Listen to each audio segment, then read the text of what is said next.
Ya, Assalamualaikum warahmatullahi wabarakatuh.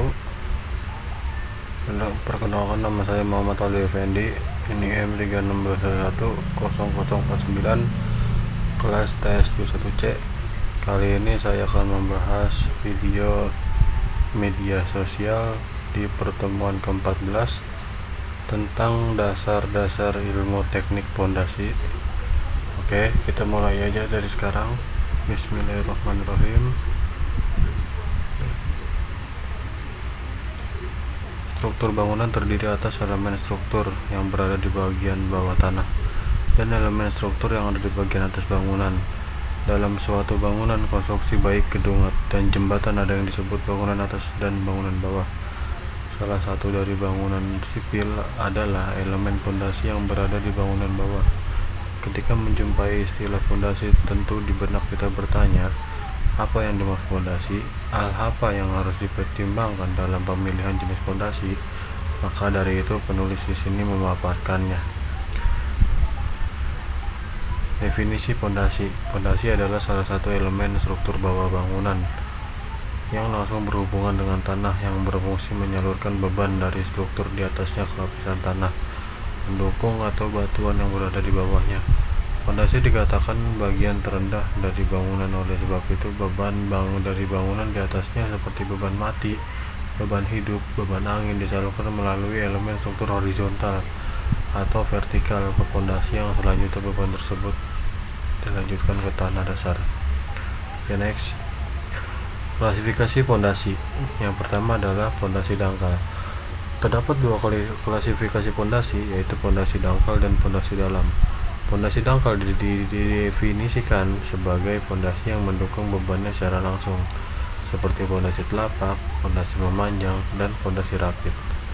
Pondasi dangkal digunakan apabila kedalaman tanah baik tidak begitu dalam, yaitu antara 0,6 sampai 2 meter, serta kapasitas dukung tanah relatif baik, lebih 2 kilo cm3. Secara umum, pondasi dangkal memberikan biaya lebih murah dibandingkan jenis pondasi lainnya.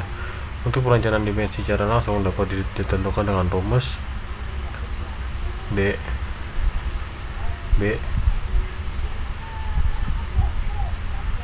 lebih kecil sama dengan 1 sampai 4, di mana D itu adalah kedalaman pondasi diukur dari alas pondasi sampai permukaan tanah, sedangkan B yaitu adalah lebar alas pondasi.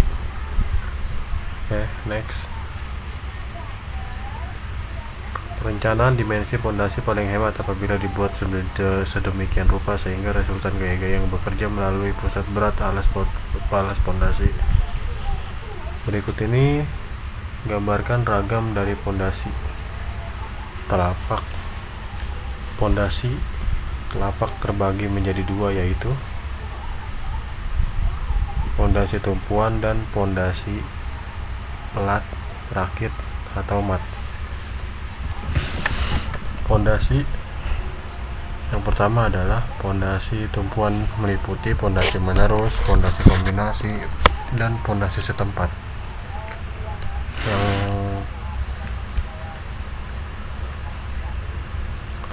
Yang keduanya adalah B, pondasi pelat atau rakit atau mat, meliputi pelat datar, pelat dengan pertebalan di bawah kolom, pelat dengan balok pengaku dua arah, pelat datar dengan kolom pendek, pelat dengan struktur seluler, pondasi pelat terapung. Yang C adalah daya dukung pondasi dangkal. Next. Macam-macam contoh tipe pondasi. Jenis pondasi dan bentuknya sendiri ditentukan oleh faktor tertentu seperti berat beban bangunan yang ditopang, atau bisa juga oleh faktor keadaan tanah di sekitar area yang akan dibangun.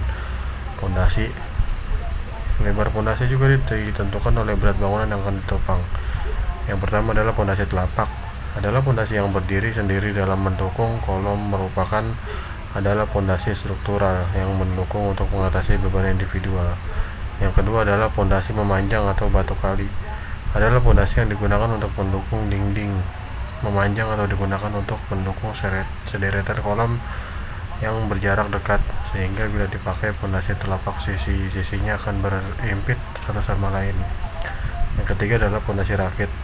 Pondasi rakit adalah pondasi yang digunakan untuk mendukung bangunan yang terletak pada tanah lunak atau digunakan bila susunan kolom-kolom jaraknya sedemikian dekat di semua arahnya, sehingga bila dipakai pondasi telapak, sisi-sisinya akan berimpit satu sama lain.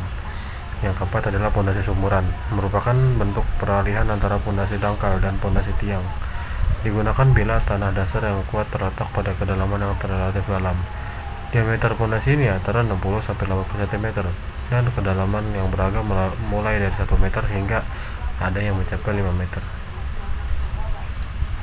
Yang kelima adalah pondasi tiang. Digunakan bila tanah pondasi pada kedalaman yang normal tidak mampu mendukung bebannya dan tanah keras terletak pada kedalaman yang sangat dalam. Yang keenam adalah tiang pancang kayu. Jenis pondasi tiang pancang ini terbuat dari kayu yang memiliki kekuatan dan daya tahan tertentu. Tiang pancang kayu biasanya harus melalui pemeriksaan terlebih dahulu. Yang ketujuh, tiang pancang beton pracetak. Jenis tiang pancang ini sedikit lebih rumit karena harus melalui perancangan yang baik, dicor, dan juga dirawat dulu supaya di saat waktu yang sudah direncanakan akan didapatkan kekuatan yang cukup supaya tahan terhadap berbagai permasalahan seperti pengangkutan, penanganan, dan beberapa tekanan waktu pengancangan. Yang kedelapan adalah tiang pancang baja. Jenis tiang pancang baja ini sering digunakan juga untuk beberapa bangunan, biasanya berbentuk tiang pancang baja pipa, dan tiang pancang baja kotak. Yang kesembilan adalah yang terakhir, pondasi caisson atau bore pile. Pondasi bore pile ini adalah jenis pondasi dalam yang dibuat dengan cara melubangi tanah dengan sistem pengeboran, lalu dilakukan pemasangan besi bertulang pada lubang tertentu dan dilanjutkan dengan pengecoran. Perlu diketahui, untuk cara pengeboran lubang Anda bisa dilakukan dengan cara manual atau hidrolik. Ya, mungkin dari itu aja dari saya.